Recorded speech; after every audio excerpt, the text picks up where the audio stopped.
Merci d'être avec nous pour le spectacle Oui, je suis noir. Et alors, au Petit Palais des Glaces, on est dans un spectacle autobiographique. Ah, complètement, complètement, c'est ça, comme vous pouvez le constater. Ah, voilà, déjà dès le titre. Oui, exactement, c'est un spectacle autobiographique. Et justement, pourquoi ce titre alors? Ah, parce que je voulais quelque chose de décalé. J'allais pas faire un jeu de mots avec ma taille, quelque chose de trop évident pour souligner le trait. Donc je me suis dit, bah, tiens, pourquoi pas. Alors il y avait plein d'options de titres, hein, quoi les Chinois, oui je suis noir et alors. Et on s'est dit, bah tiens, on va opter pour ça. Voilà, et le but, c'est de marrant. titiller un peu, quoi. C'est Ah, de provoquer oui. un peu, clairement, c'est de donner tout de suite une couleur au spectacle. Oui, c'est ça, bah, c'est le terme, exactement. C'est histoire de les emmener sur un peu une fausse piste aussi, et puis que les gens se demandent, bah, tiens, pourquoi ce titre?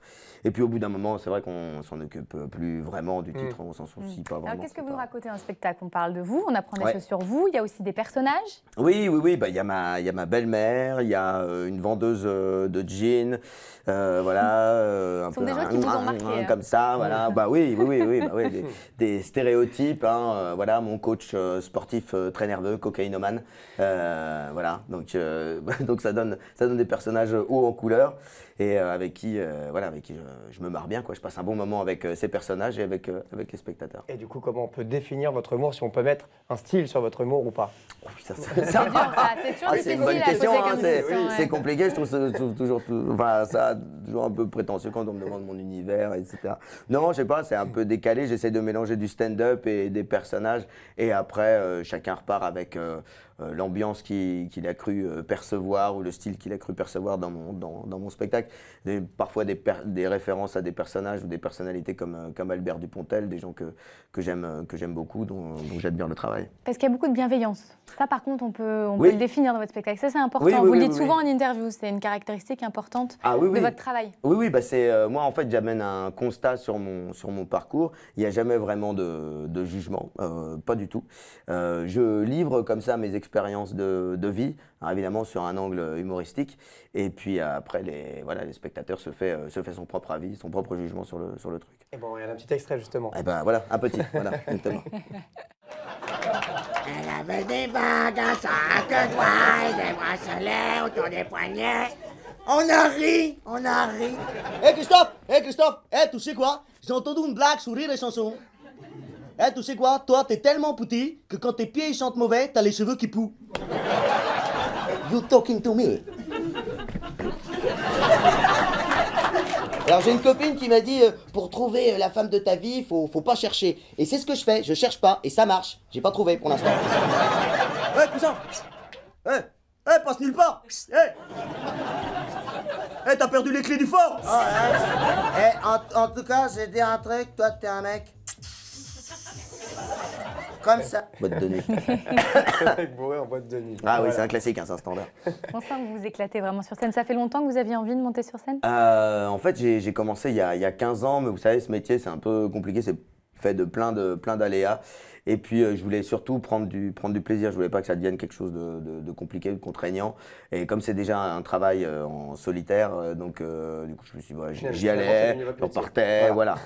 Et puis voilà. Puis après, j'y suis revenu. Et ça fait 3 ans maintenant que je suis revenu sur scène.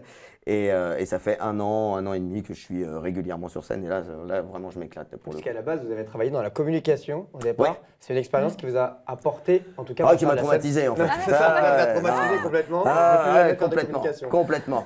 Non, mais j'étais dans la communication, dans des domaines qui me plaisaient pas du tout. J'étais dans les nouvelles technologies de l'information, de la communication. Et c'est pas des choses très sexy. Moi, je voulais bosser vraiment dans l'univers du sport ou dans l'univers du spectacle, de l'humour. Ce que je raconte d'ailleurs dans le spectacle. Et à quoi vous avez pensé quand vous avez dit bon bah j'y vais, je monte sur scène, je me lance? Parce que c'est jamais évident quand on a une vie avant et qu'on se dit bon bah allez. Je me suis dit je vais monter sur scène, comme ça j'irai sur le plateau de BFM, je vous rencontrerai et je me suis dit c'est une chance, voilà. Non mais en fait voilà, je me suis dit il faut arriver au bout du spectacle, lui donner lui donner sa chance d'exister et puis aller au bout du chemin, quoi. Voilà. Il faut aussi être bien entouré, évidemment, parce qu'il y a eu des rencontres importantes dans votre parcours. J'imagine qu'aussi c'est un soutien. On peut parler de Pascal Légitimus sur ce plateau. Pascal Légitimus qui m'a vachement aidé, ne serait-ce que pour prendre un peu plus de confiance, rencontrer quelques personnes.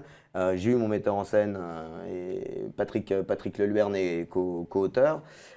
Qui m'a vachement aidé. En fait, c'est quelqu'un qui vient du monde de l'improvisation. Il m'a donné un autre regard sur le spectacle et à prendre certainement plus d'assurance, notamment dans l'interprétation de personnages où il faut aller très très vite. En fait. Pour passer du stand-up et illustrer un propos, il faut aller très vite. Et pour revenir à Pascal Légitimus rapidement, vous avez même fait un duo avec lui, et ça lui a pas trop plu. Regardez. Oui. D'accord. 2 secondes. Jérémy, il y a un truc sur scène là. Enfin, je veux dire, il y a un problème. Enfin, il y a le mec de Fort Boyard qui s'est échappé là.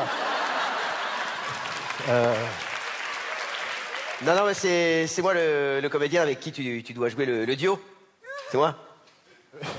J'ai rien contre toi, mais je m'attendais pas à ça. Enfin, je veux dire, le duo, ça va pas le faire là. Non, te casse pas. Moi aussi, je suis déçu. Hein.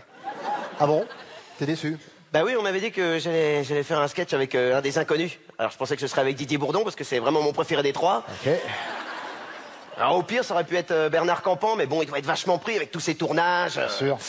Bah ouais, parce que lui, au moins, il bosse.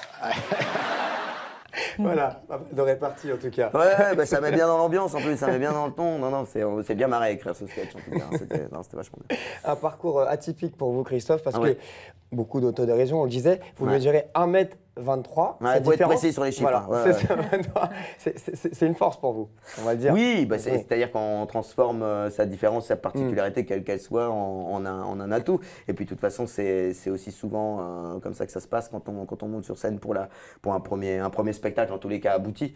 C'est voilà, il faut parler de ce qu'on est. On n'invente jamais vraiment les choses. Il faut partir de ce qu'on est. C'est beaucoup plus, ça nourrit beaucoup plus le spectacle. Oui, et puis c'est bien plus important aussi pour que les gens vous connaissent aussi. Voilà, faut pas que ça reste en surface et que vous puissiez vous livrer aussi sur votre vie. C'est ça aussi l'objectif. Quand les gens rentrent à la maison, ils vous connaissent un peu. Quoi. Exactement. Et puis c'est surtout aussi que voilà, les gens effectivement, les spectateurs quand ils arrivent dans une salle, ils se demandent, ils me voient arriver, ils se disent ah ouais, on aimerait bien en savoir un peu plus, etc. Donc je leur livre ça sans qu'ils regardent par le petit trou de la serrure. C'est toujours encore une fois, on revient au truc bienveillance.